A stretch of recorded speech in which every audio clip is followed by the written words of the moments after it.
You know why we have Christianity? God was persuaded. Now I know that you're brilliant. Your mind's way out there. Who would persuade God? Glad you asked. Himself. God talks to himself all the time. Sure he does. Do you talk to yourself? Just like your father. Bible said God who counsels with himself. God gets ready to save the world, and the wisdom of God says, well, how are we going to get it done? And then the knowledge of God says, well, we'll do it this way. And then the love of God said, it ought to be done. And the power of God said, done.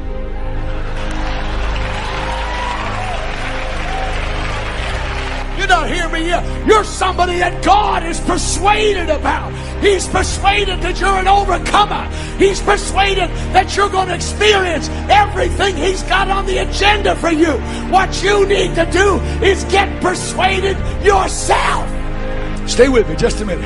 I said Christianity is the results of God being persuaded. He looked down time and said, I'm persuaded you're worth dying for. I know you're trash right now, but I'm persuaded I can make you treasure. I know you're dirt, but I really specialize in dust and dirt and stuff. I realize you ain't got nothing to offer, and I got everything to offer. I'm just persuaded that you're worth dying for. What is the incarnation? God persuaded on how to do it. You're not getting it. I'm so sorry. You're expanded too far, okay?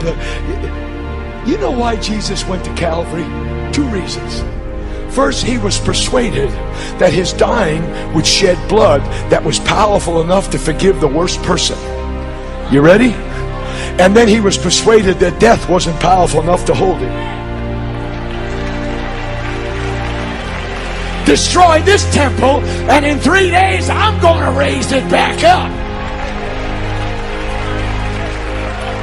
You know why we got a church?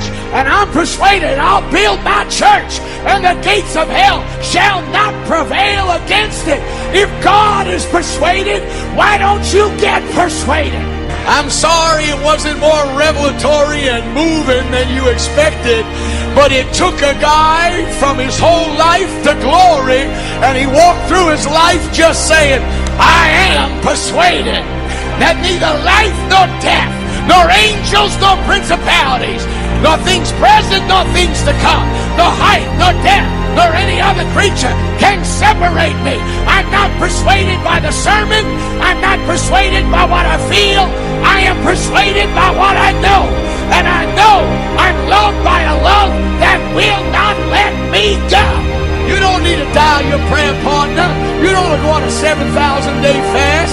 All you got to do is wake up one day and say, come hell or high water, I am persuaded God is for me. And if God is for me, it doesn't matter who or what is against me, because greater is He that is in me than he that is in the world.